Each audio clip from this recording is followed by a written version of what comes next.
Hello everyone, and welcome to another video, another episode of Hey, Nothing New Here. So, yeah, in the week I've really done nothing. I'm still kind of reinvigorating from last week. So, one thing that I wanted to do, or the one thing that I have on my agenda, is a few more hairstyles, and this is at least one of these. I'm actually looking into making braided hairstyles more, but I still haven't fully figured out how I make the braids actually not look completely bad. So this is something that I'm currently just playing around with, working on. And in the meantime, enjoy this hairstyle where I just like did a thing. I don't know. You can see that I'm trying to work in a bit of a different mode here. Like, usually you see me use a lot of single tubes that make up the hair, and this time I try to use fewer tubes with more detail to each. So let me actually know what you think in the comments. Let me think, how do you think this one actually looks, this one came out in the end. Because I don't really know. Most of it looks fine, but especially the ending in the front looks a little bit weird, I guess. So I was actually thinking about redoing the front bangs, but due to time and other issues, I basically just decided to not redo the hair and just leave it as it is. What I did is, as you can see, is I took the time to just make a few strands, stand out, use the extrusion tool to give this a bit more detail. Not super much, but at least a little bit, so it has some sense of detail and some sense of realism. Yeah. It looks really weird at the beginning, like she has no hair on the top, because this is a two-part hairstyle. The first part is just the bangs on the side and the back, and then I have what I would call rings, the hair that is tied into the tail in the back. So this is basically what comes later in the video, second chapter actually. But yeah, the whole thing is not that complicated. The first is making a tube, extruding a few of the sides of the tube, and then cutting off the top and the bottom additional new created faces. So you have these off, so though they don't disturb your actual modeling. The strands of hair are made by extruding one of the single lines or one of the single edges. Yeah, if you hear the thunder in the background, we have like a giant thunderstorm going, which is great. But yeah, back to the model. You can see that I added some smaller details, and then I went to make the UV maps, which I decided to cut this relatively close. There's one long cut on most of this strand of hair. I cut up the tips because and the strands, the single streaks, because it would make it easier to unfold this whole thing. You can see that there is basically a main area, which is the bulk of the hair. The seam is on the inside towards the head, so you don't actually see it. You wouldn't see the seam in the render, which is what I usually do. And yeah, most of this is basically, you can see that I didn't go and make a detailed, better UV map of the main hair. This is so that the relative size between the different faces stays about the same. It's not perfect, but it is better than just making them all roughly the same size, which then looks a bit weird. I also, as you can see, cut off the these streaks, so I could have them model easier and have the whole model cleaner. Actually, it is way easier and cleaner to just cut them off instead of having them be part of the instead of having one bump map, one UV map that is overlaying itself. So instead have multiple pieces in the same UV map.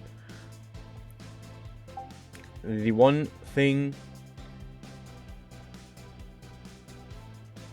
when you work on this is that you have to just make sure that everything kind of overlaps. So you can see that the different pieces, like the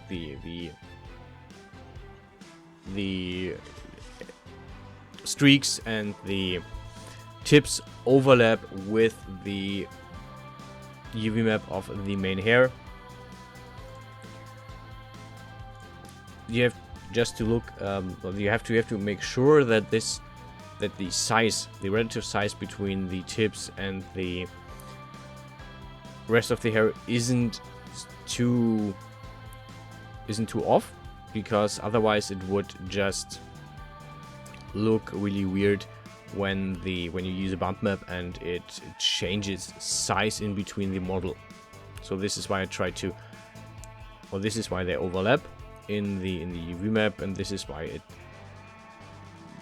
still looks kind of okay in the end. Also, you should try to use a more or less monochrome color with a few details added, like I use, so that you don't have some irregularities where you would see the seams between the tip and the main strand of hair. You could mask this by making sure that the edge where the tip and where the tip leaves the strand, where those are aligned, but this is just additional work for the UV mapping.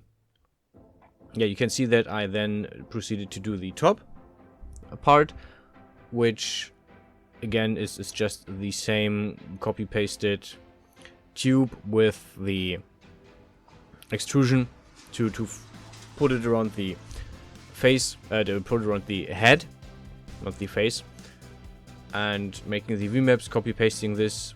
I make the UV maps before, so that when I copy paste it, I don't have to do everything in UV map, but it copy pastes that. I am using the same scrunchie for all the things that I make, so yeah, this is why I just included the other hairstyle, just imported the hair and the scrunchie from another piece. It just makes it easier, because I already have it, why not reuse it? And also the tail is just copy pasted the same thing 3 times, realigned a bit. Second part of this video, as you can see, is me doing rigging the hair, which was a bit of a detail work, because I had to grab all the faces first. So the order in which you do things is you create the face groups. You can in theory do that after the bones, but it is way easier to just first make the face groups. I have, as you can see in the corner, I have a flowchart basically that I use, or I have a flowchart app that I use to make a base rigging for the hair, so I know what bones I use and how they are aligned. And then I used the tool, the geometry editor, to just resize all the hair pieces, or just to create face groups for the hair pieces that I wanted to then rig. And the main rigging process is not that problematic. The main work is actually more or less doing the face groups, and once I have done that, which I'm currently which I just did, it is off to the joint editor, creating the bones. First I delete all the bones I don't need, and then I create all the child bones in the correct order. And if I assign the face groups right then, it is way easier to just align all the bones. And that's basically the whole thing. This is what I did this week. Made the hairstyle, rigged it. The whole thing took me about 2 days to make in total, so...